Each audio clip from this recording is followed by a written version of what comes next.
Trump ally Roger Stone arrested by FBI agents with guns drawn during dramatic pre-dawn raid following indictment in Mueller's Russia probe on 7 counts related to the WikiLeaks hack of Democrat emails during 2016 election. Roger Stone, a former longtime confidant of President Donald Trump, was arrested in Florida on Friday morning following a federal indictment resulting from special counsel Robert Mueller's sprawling probe into Russian election meddling. FBI agents armed with rifles took the self-described political dirty trickster into custody in a dramatic pre-dawn raid with their weapons drawn and a lead agent shouting warrant. Stone is charged with 7 federal counts including 5 of making false statements, 1 of witness tampering, and 1 of obstruction of official proceedings. Stone is due to appear at the federal courthouse in Fort Lauderdale on Friday morning, according to Mueller's office. The indictment does not charge him with crimes directly related to Russia or with conspiracy to skew the 2016 election, but with what legal experts call process crimes, lying to investigators and trying to tamper with their work.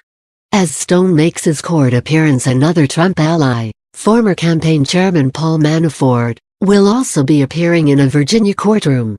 Manafort, who has already been jailed for conspiracy, is facing new allegations that he lied to members of Mueller's team while cooperating as part of his plea deal. Stone, a former Nixon campaign advisor who has the disgraced former president's face permanently tattooed on his back, has long been portrayed as a central figure in the election interference scandal, but as recently as January 4 told DailyMail.com that he doesn't expect to be indicted. "They got nothing," he said of the special counsel's investigation. "They've tried hard, but I didn't do anything illegal.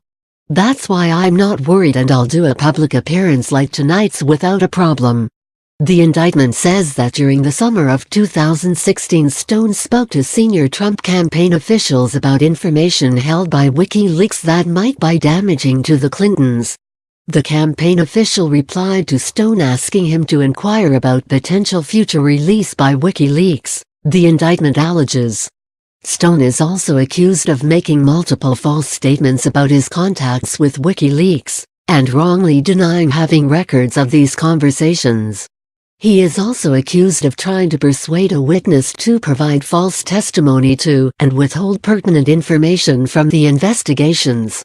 Stone has accused Mueller of harassment after the counsel's sleuths tracked down and interviewed 19 of his friends and business associates. "My cleaning lady had to go back to Cuba for a while, so I hired a temp," Stone said. The temp spoke only Spanish. "I never knew her name or anything. Yet, government agents found her in Miami. They asked her if I was meeting with Russians at home. No, how they found her when I didn't even know her name, I can only guess. I know she had nothing to say to them."